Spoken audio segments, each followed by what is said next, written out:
Guys, क्या आप पुराने समोसे खाकर बोर हो चुके हो? चलो आज कुछ नेक्स्ट फ्लेवर ट्राई करते हैं। तेल लो, उसमें थोड़ी सी राई डालो और तड़के के लिए थोड़े नीम के पत्ते डालो। उसके बाद 1 चम्मच शेजवान चटनी, तंदूरी मसाला, लाल मिर्च, हल्दी, नमक और गरम मसाला डालो। साथ में हरी मिर्च और स्क्रीन पर बताई हुई चीजों की पेस्ट डाल दो। उसके बाद अब इसमें 5 उबले हुए आलू डालो और उसको अच्छे से मैश कर दो।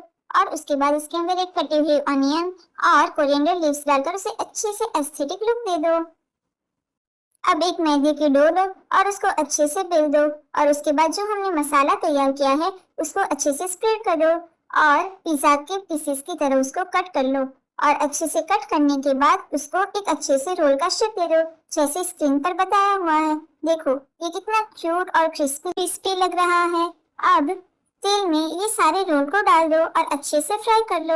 और देखो हमारा इवनिंग स्नैक्स बिल्कुल तैयार है।